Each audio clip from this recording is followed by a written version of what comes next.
there's this period during SEAL training after the stuff you see on TV in our advanced training. And I remember it was basically a hand-to-hand combat training. And I remember the instructor, the guy looked like Tony Robbins. Like he was tall, huge, same level of energy, same charisma, same voice, like, and kind of looked like him too. It was remarkable. And so, and he was a SEAL. And I remember he put us through this drill of doing this hand-to-hand combat kind of movement, but he would count these numbers from 0 to 5. And 0 was the calmest you can be, and 5 was the most aggressive you can be. We're talking about a very fundamental essence of someone's mindset and personality and character. To be clear, this is not something that the military is training us to do. SEAL training doesn't train people not to quit. It finds the people who were never going to quit in the first place. Welcome to Inspire Someone Today podcast, a show where we dive into the stories and insights that has the power to create ripples of inspiration in your life. I'm your host Sridhar, and I'm thrilled to be with you on this journey of inspiration.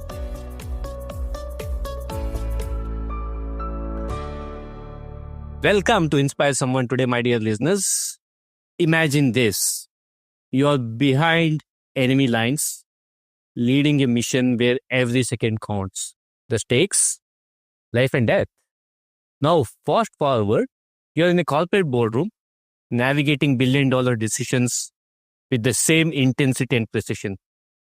What does it take to thrive in both the worlds? Today, we step into the extraordinary life of Andrew Sridhar, a Navy SEAL officer, Harvard MBA, corporate strategist, and the mind behind the warrior poet. From the battlefield to the business world, and this is one of those occasions where Sri calls Sridhar, has mastered the art of leadership, resilience, and decisiveness in the most extreme conditions. How does a warrior sharpen his mind as much as his blade? What lessons from combat translate into winning in life and business? Strap in. This is a conversation you don't want to miss, and it's an absolute joy to welcome Andrew Sridhar on this episode of Inspire Someone Today. Welcome to the show, Andrew. Hey, Sridhar, thanks for having me. And I have to say at the outset that you give me a little too much credit there. I don't claim to have mastered very many things at all. And leadership in business, as you know, is a continual learning experience. Well, that is a humility that each one of us carry, that learning is a lifelong learning process, and we continue to kind of do that. Even before we get started, how have you been?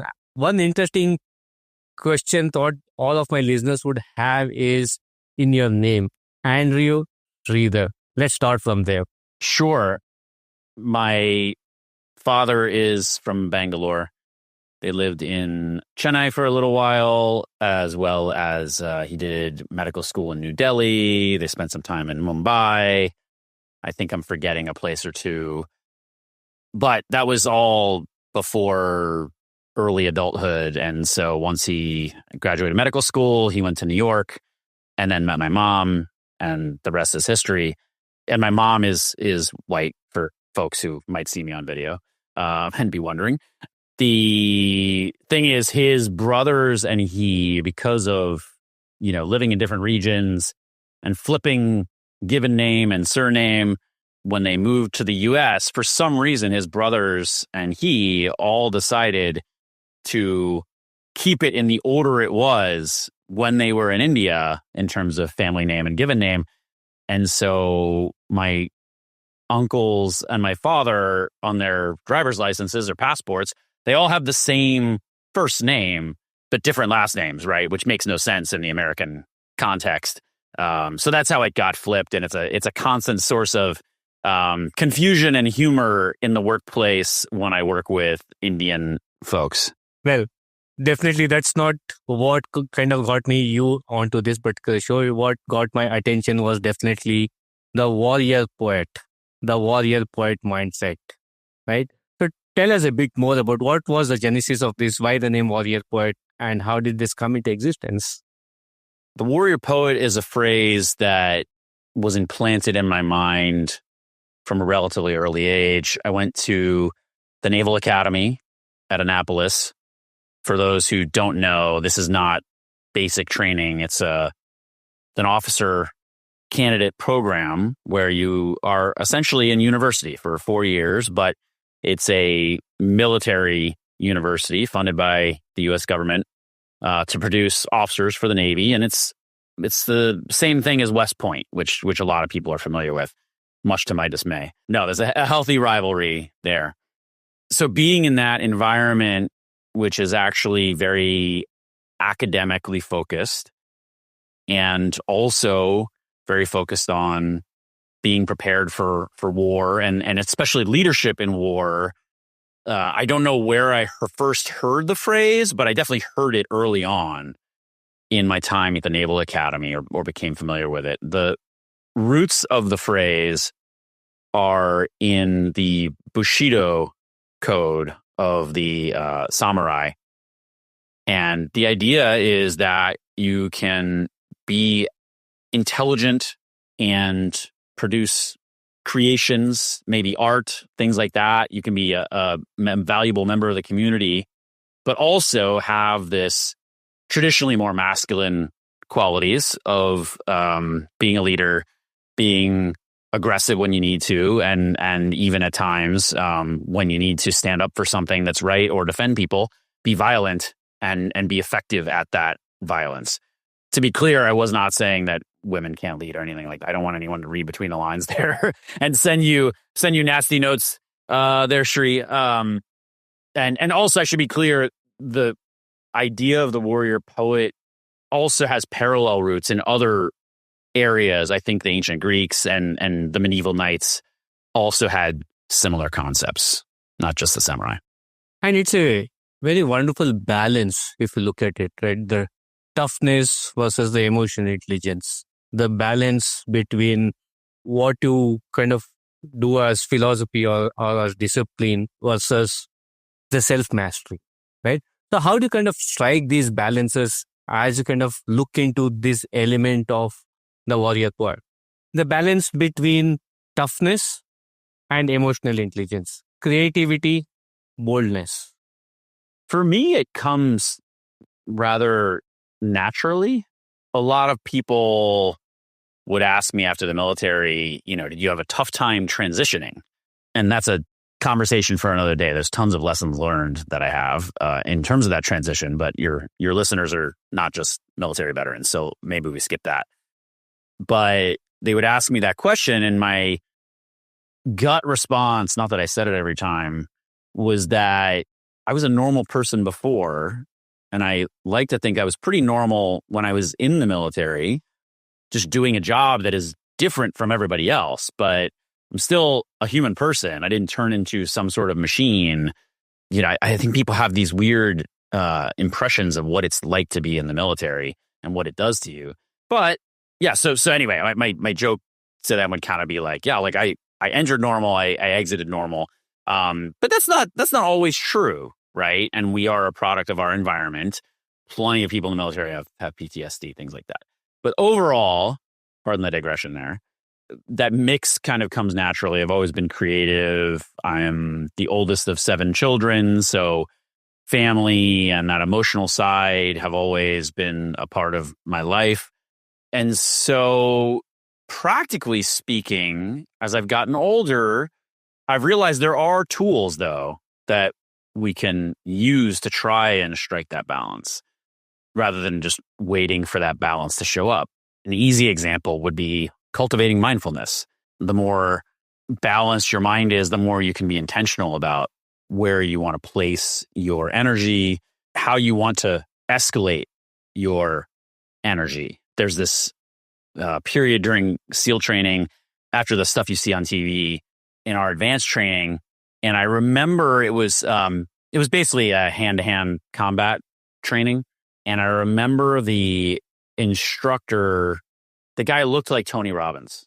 Like he was tall, huge, same level of energy, same charisma, same voice, like, and kind of looked like him too. It was remarkable. And so, and he was a SEAL. And I remember he put us through this drill of doing this hand-to-hand combat kind of movement, but he would count these numbers from 0 to 5.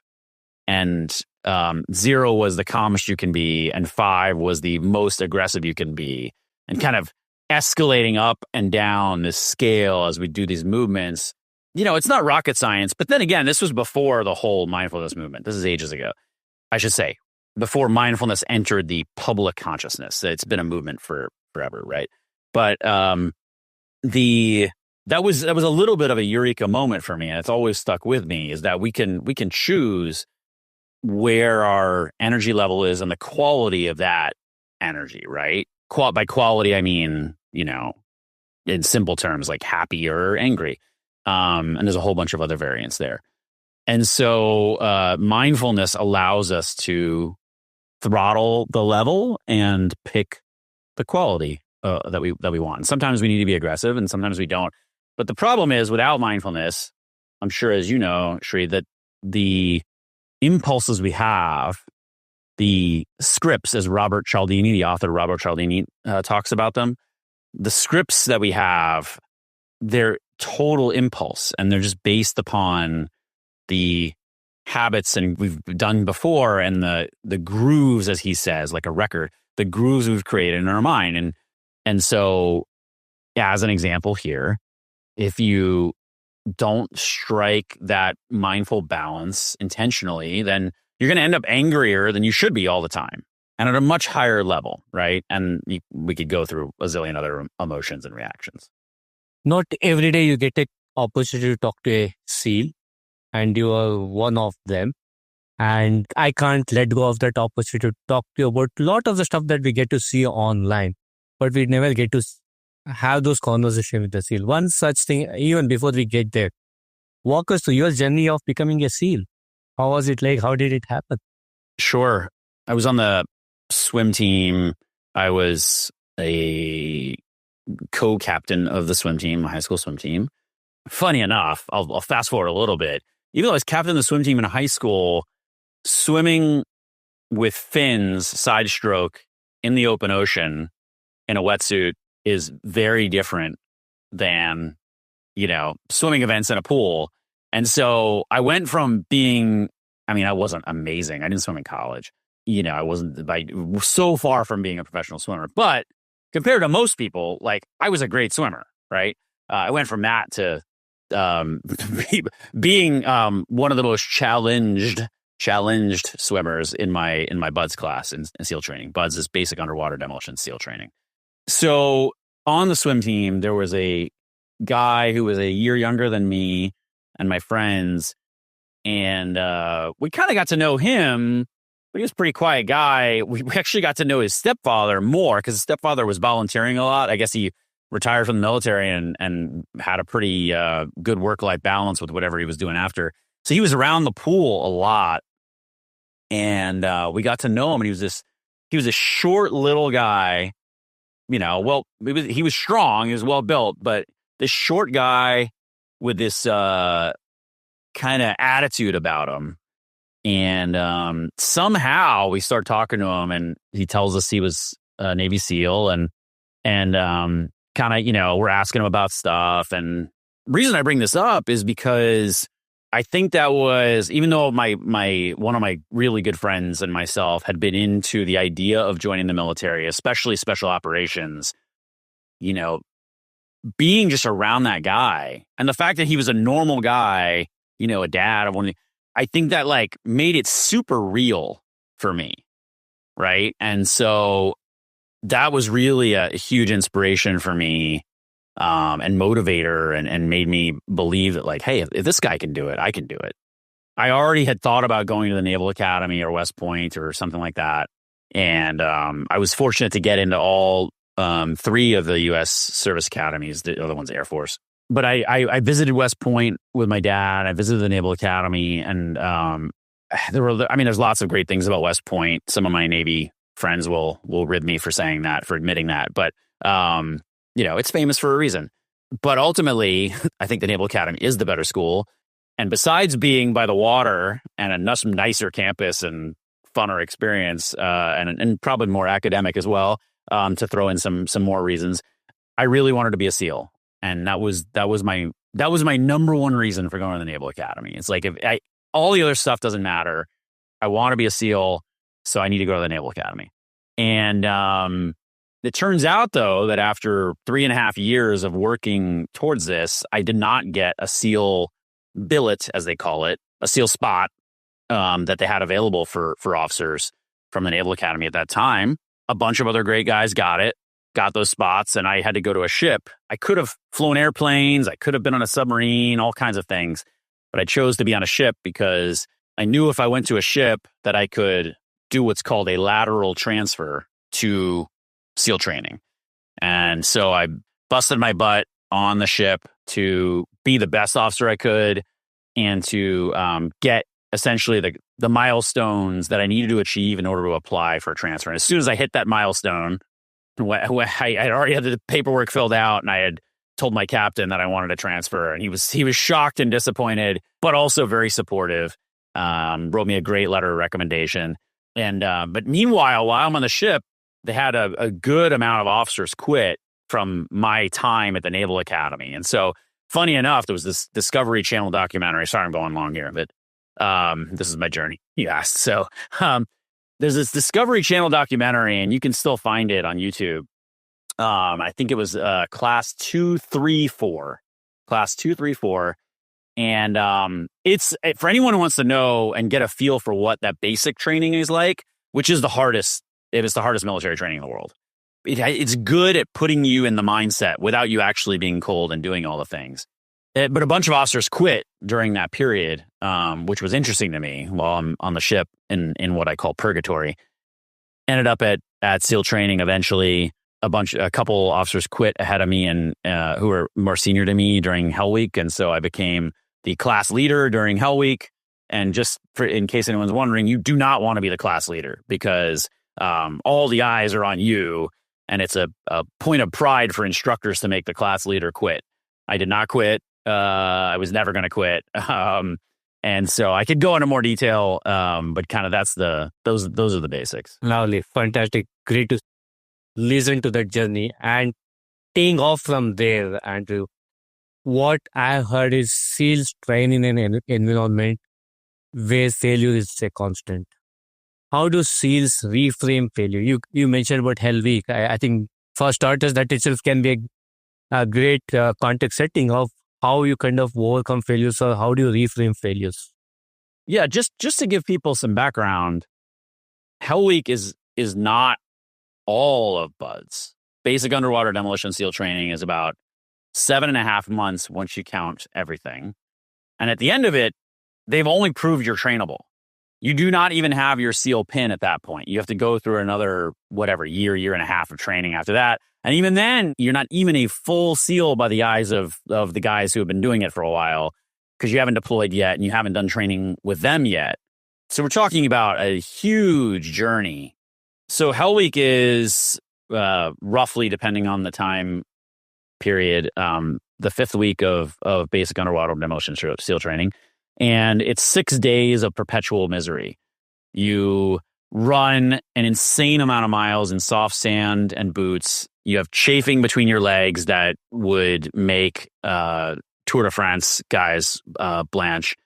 You're doing one of the toughest obstacle courses in the world over and over, bringing your boats through pounding surf, shark-infested waters, and you are undergoing surf torture, which is laying in the cold Pacific Ocean. The ocean was 53 degrees when I was in Hell Week, which was a winter Hell Week. And yeah, the winter part matters. More people quit during the winter. And, and also there's a whole bunch of people doing ice plunges now and cold plunges and stuff, especially in the bro culture. Yeah, you might get your temperature of that thing lower than 53 degrees, but you're not spending hours and hours and hours in there for days and days and days, and you can control when you get out. You have no idea when you're getting out of that surf when you're in BUD. So There's a lot of factors there that make it completely miserable. You also only get 4 hours or less of sleep the entire week. So you are doing the entire week. And that's not even really good sleep. We're talking about like you're kind of in this, what I call a sopping wet fever dream. You are not comfortable that entire time. And so you have to have this idea that you are not going to fail in order to be a SEAL. That's something I think, to answer an obvious question, that can be improved in people, maybe even learned, if we want to say that, or trained. But we're talking about a very fundamental essence of someone's mindset and personality and character. To be clear, this is not something that the military is training us to do. SEAL training doesn't train people not to quit. It finds the people who were never going to quit in the first place. The thing is that not everything is like SEAL training. So to take a military example, if we're in an operation, as we were in combat operations in Iraq that I was leading, I can't have the mindset as that leader that we're never going to quit, right? If we're in a firefight, we're not going to surrender or quit trying to win that fight. But there's the wise saying of you have to pick your battles. And as the commander on target, I need to take responsibility for everybody, right? We can't just have this ethos of never quit in a stupid way, right? So if we never quit because I didn't decide to do something different when things weren't going our direction, weren't in our favor, and then a bunch of guys get killed, like what's the point of that? So there is a little bit of balance, right? But it's, you try not to, you don't want everyone to be feeling that way, right? So it's kind of just the leaders out there. I'm not saying other people aren't taking responsibility for that and they're aware of the situation, right? But yeah, it's a delicate balance. And then in business, right? If you're starting a company, your business concept might be doomed to fail from the beginning, right? There's lots of business concepts that you shouldn't start and that you actually should quit, like sooner rather than later. So there's a lot of ways that need to balance that. So for listeners who are listening to this conversation, how do you help them to develop some of these attributes that's defined by the SEALs, like about endurance, like about that mental strength? What are some of the techniques that you can recommend that people can look into? Sure. As I said earlier, I'm a huge fan of mindfulness. Funny enough, that's not something I practiced before the SEAL teams. So I think in that sense, I got a little lucky, right? It's not that I hadn't cultivated endurance and grit beforehand, but I didn't use a tool that would have made things even easier to cultivate that. And so really doing that inner searching about who you are, what patterns you exhibit in your mind, and developing comfort with yourself. And then along with that, and honestly, I don't think those concepts are talked about enough, because if you are comfortable with yourself, right? If you have self-worth, then you're quite unshakable compared to everybody else, because you know what matters.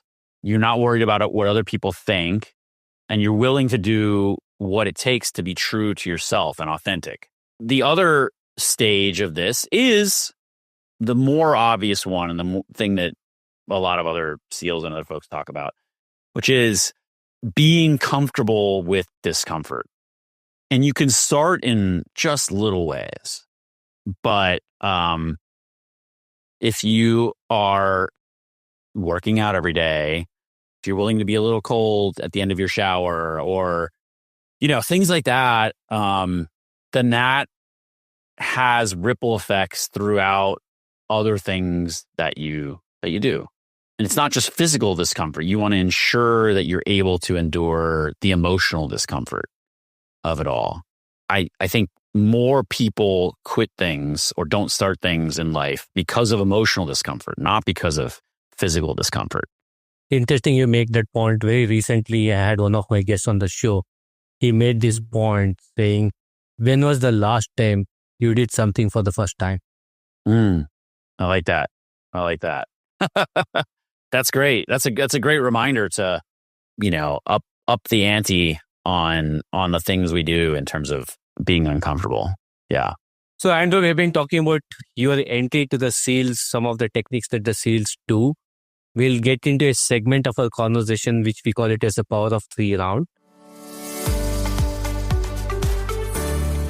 We are here with Andrews and the power of 3 round. Andrew, the first of the power of 3 round, if you were to give 3 pieces of advice to your future self, and Andrew 5 years from now or 10 years from now, what would that 3 pieces of advice be? I would say do less but better. That I believe is from Dieter Rams, the designer Dieter Rams, I think. Dieter, German spelling. Less but better, because I'm trying to do that now. I feel like it's hard to differentiate advice now to advice then, but I'll try.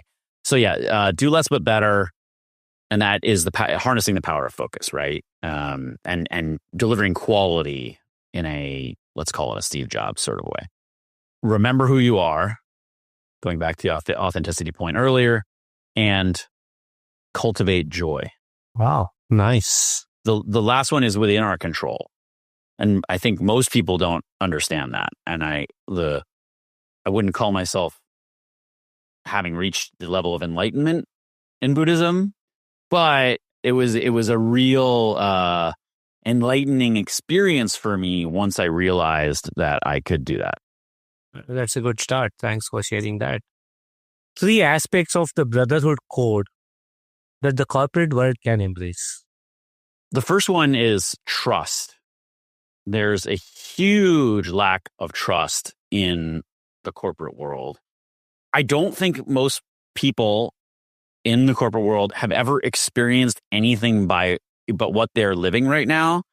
So they don't even understand what a high trust environment looks like.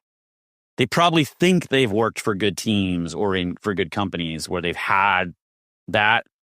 I could almost guarantee that they can't even fathom the level of trust in the SEAL teams. So that would be number 1. Number 2 is everyone is your brother or sister, and not to get into gender spectrum stuff, but we'll just leave it at that for now.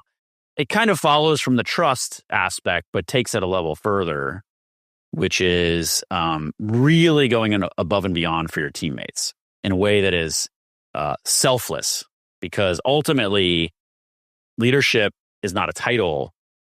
Leadership is selfless. Leadership is something, the title of leader, quote unquote, is something you earn, not something you're given. And then the last thing is, you raise my game, I'll raise yours. In the SEAL teams, you can learn something from every guy around you, and they can learn something from you. And it's not just learning, it's also encouragement, feedback. And so it's such an amazing environment where almost I'm not saying SEALs are perfect, right? But where just about everyone around you is an inspiration, and where you're becoming a much better person just by virtue of being around them. How beautiful it is. I wonder, what does it take for us to create those kind of environments around us in the corporate world? Yeah. I wish I had a short answer. Maybe I'll come up with one and I'll add that to my business offering. Good. Continuing with that, 3 micro experiments that build a discipline of a growth mindset. The first one is ask for feedback. I know it sounds cheesy, but there's the phrase, feedback is a gift. But feedback is very hard for us all to accept, receive, internalize, and notably ask for. And I was terrible at seeking feedback proactively for a long time. And when I would receive feedback, even if it was overwhelmingly positive, my body was kind of tight and defensive. The people who raise their game the fastest are the people who know that the only way they can improve is through failure and feedback. You mathematically, you like physically, just by the laws of logic, you can't actually be your best. You can't improve without messing up something first. And you could try and observe and learn all of that yourself, but being who we are and our biases and just being the first person rather than the third person, you can only learn so much. So number one is that ask for feedback. The number two is from a book by the author Stephen Guise, Guise. Stephen Guise, and Stephen is spelled with a PH, not a V. He has a book called How to Be an Imperfectionist. And he has this approach in there. He talks about his struggles with approaching women for dates and things like that. So he came up with this approach for himself, or this rule, let's call it, or habit, which was just say hi. And so he wouldn't have to carry on a conversation. He wouldn't have to ask for her phone number or ask her on a date or make her laugh or anything. All he had to do was just say one syllable, 2 letters, and something everyone can say to each other, which is hi, right? And so my point is not about relationships right now. My point is you can apply this to anything in life where you're uncomfortable or you have anxiety. Just distill it down to the like smallest possible thing that you can do where you almost look at yourself, and for you to fight it would be ridiculous, right?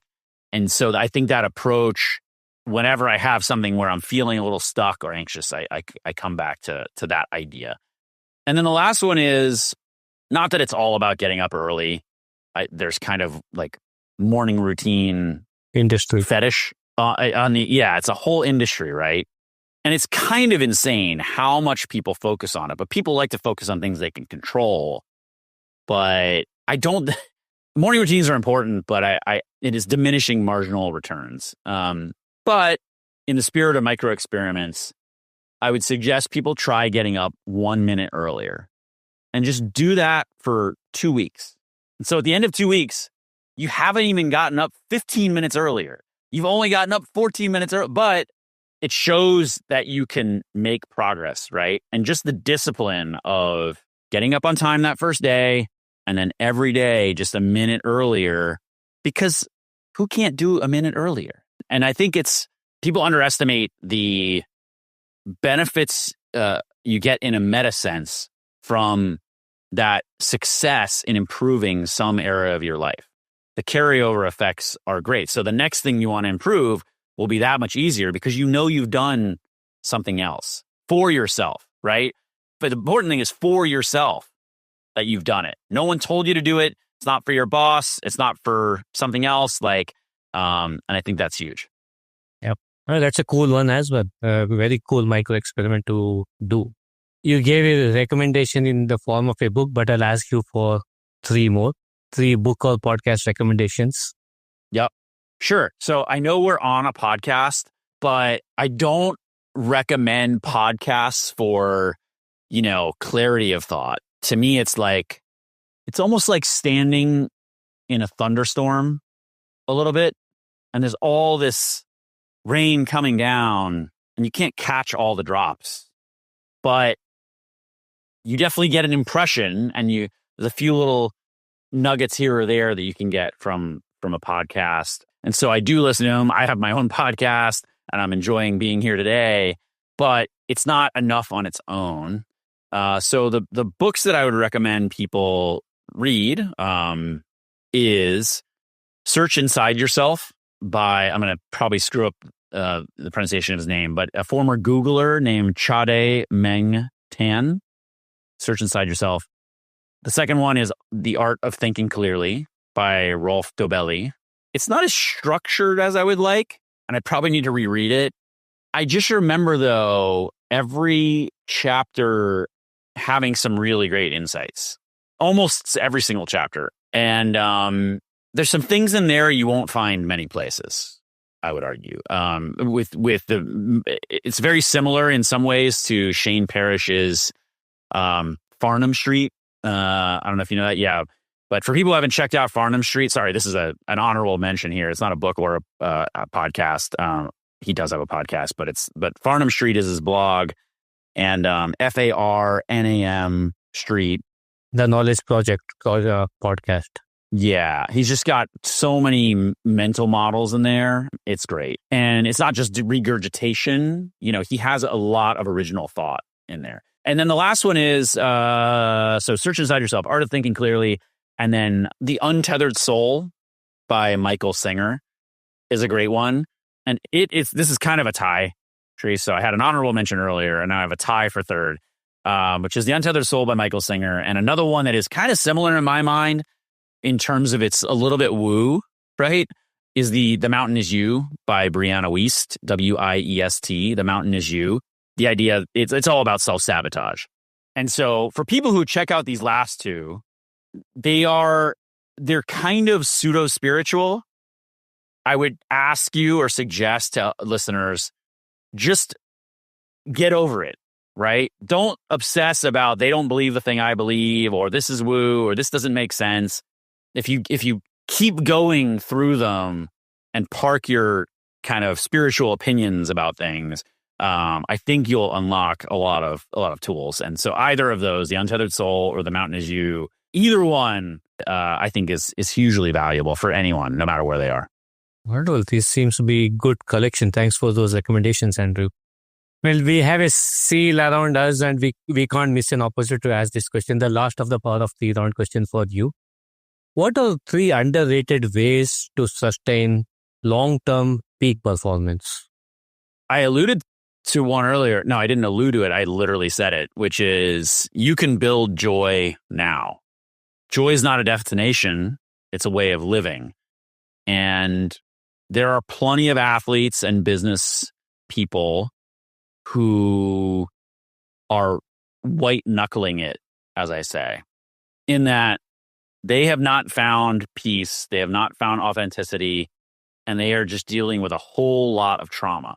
And in some ways, that can motivate people to do great things, right, by societal standards. But at the end, they're just miserable.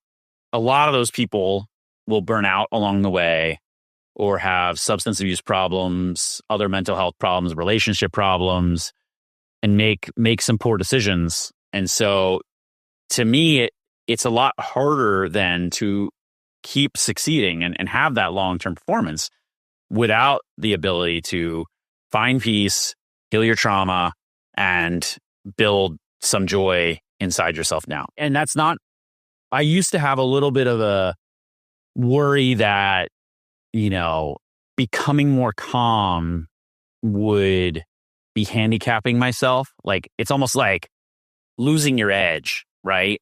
But I've discovered, and by witnessing some people in my life, in the private sector and friends and things like that, that actually it's not that way, right? Being calm and being able to find that happiness doesn't mean you're doing nothing, right? It doesn't mean you're just retiring and not succeeding. They're not mutually exclusive. The second thing would be take breaks. I won't belabor that. Take breaks. The third thing is fix the flickering light bulb. So I had a few weeks ago this light in my room. I really love light. I don't know how bright it is on screen here, but I come from Florida. I'm a little dark skinned, so I have that need for light from my Indian roots, and so I'm not just joking about that. That is scientifically proven, apparently, in terms of vitamin D production and all sorts of stuff. But I have some lights that are smart bulbs, but one of them just kept flickering every now and then. It wasn't all the time, but like once every few hours or 2 hours, it would just kind of go off, and then it would come back on. Or just randomly, sometimes it'd be off and then just like come on randomly. And I just lived with it for like a month. And because it's just every now and then, right? But the problem is it's this background process in your brain all the time. That's like, yeah, I need to fix that thing eventually. And it's a thing that interrupts you, right? And interrupts your flow.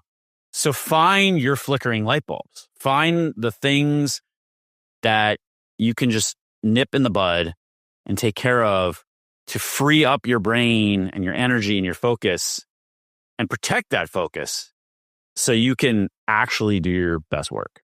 That's a fantastic metaphor. Thank you. Thanks for sharing that. You're somebody who has kind of transitioned into multiple roles, career shifts, right? From military to corporate to coaching, podcasting, all of it. So what is the secret mantra? How do you continuously reinvent yourself? How do you go about doing this process? Yeah. I'm naturally a person who has a lot of interests, sometimes to my detriment. At the same time, I also more and more believe that we're all more alike than we would like to admit. So when I say I have a lot of interests, right, it sounds like people can probably easily relate to that because they're like, I have a lot of interests too. And there's the phrase, I can't remember who said it, right? But it's, I contain multitudes. So we have that desire to do more. And maybe I'll borrow a metaphor. I think it's a Buddhist metaphor that Brianna Wiest in The Mountain Is You that I mentioned earlier mentions, which is the idea of unblocking the river and letting it flow. Sometimes we feel like we need to push all the time, but sometimes it's about removing the obstacles to producing something. So, and it relates to that kind of white knuckling feeling that I mentioned earlier that plagues a lot of high performers, but in a way that's not sustainable and not ultimately fulfilling for them. You mentioned podcast, right? I mean, when I started podcasting, it was years ago. I took some breaks here and there. So, I've got about 100 episodes. It was fairly hard. It was a lot harder than it is now. Now it's so easy to do a podcast. The tools are amazing, right? I'm sorry if I'm outing you, Sri, but I know I don't want to underrate. It is work, right? To do well. You've prepared a lot of questions, you got a format, you've got a brand, you've got, a whole bunch of things, the social media. That's not nothing, but if anyone who wants to start a podcast out there, the process is easy. It's super easy, right? Get on Squadcast, which Sri and I are on right now. Squadcast by Descript, or get on Riverside. And I think there's free starter plans. You can do a couple hours a month, and then you can publish it easily. If not from there, then on Buzzsprout for almost nothing. And just you'll get your episodes out there. It's super easy. And then just forget all the show notes, forget the social media, and just start. And you can literally do this on your phone even. You don't need a microphone. But we place all these obstacles in our own way. And why do we do that? A lot of times it's because we feel like we need to live up to what other people expect of us. Template. Right. And other people don't know what's best for us. The people who are going to judge us often don't care about us. And the reality is we overestimate the number of people who are going to judge us as well, right? Most of the people that you think are going to judge you aren't thinking about you at all. They literally don't care. They don't care about anything you do. So just get out there and start doing it and then iterate. But we have these perfectionist tendencies that also is closely related to procrastination that are just taxing, right? And I, even when I started doing a lot of these things, Sri, besides the podcast, I was in push mode rather than flow mode. It's not that I didn't experience flow states. I don't want to conflate the two, but talking about that river analogy, I was trying to push the stream forward, and it doesn't feel good. It doesn't feel good, right? Because then it's I have to do the podcast. Oh, I have to record it. I have to edit it. Oh, I have to do the social media. I have to do all this stuff. And again, if I choose to do it, then it feels better. It feels like an act of creation, right? Rather than I'm a slave to this other Andrew who's forcing me to do this stuff. But then also I can do less. I can succeed by doing less. And again, it's all about learning and getting the reps. So it doesn't have to be perfect. You just have to start doing it and start getting the reps and then improve. So it doesn't quite answer your entire reinvention question, but those are some important lessons that I've learned. Well, Andrew, this has been one great conversation. I am sure we can have hours of discussions to hear your stories, to hear all of the other stuff. Before we kind of go from here, what's next for Andrew? Well, I'm in the middle of ramping my keynote speaking and executive coaching business. My executive coaching business primarily targets CEOs, but also, on a case-by-case basis, coaching VPs and the rest of the C-suite on leadership, right? How do you actually get people to do what you would like them to do? It's not easy. How do you build high trust and elite teams? And how do you build culture? What actually is culture? Whose responsibility is it? And how do I build one that is authentic to me as the CEO, but also lines up with the people that I'm hiring, my customers, my industry, and what we need to do as a company? I also am doing keynote speaking. So, I'd love for people to reach out to me on thewarriorpoet.com is my website, thewarriorpoet.com. And then I'm on LinkedIn and would love to talk with folks. And that's my main focus right now is ramping that sort of stuff, because I really, really think that the lessons that we learned in the SEAL teams and then the lessons that I've learned in tech, right, which we didn't talk about today, but I've been in Andreessen Horowitz backed startups. I've been at Amazon. I've been on Wall Street. And so I've put these lessons from the SEAL teams and the Naval Academy into frameworks that work in the private sector. And I'm excited about getting those messages out, so I would love to share them with people. That's fantastic. Wishing you continued success, more glory. This show is all about creating ripples of inspiration. Before we sign off, what's your Inspire Someone Today message for all of our listeners? Be you. Be true to yourself, because it's your life.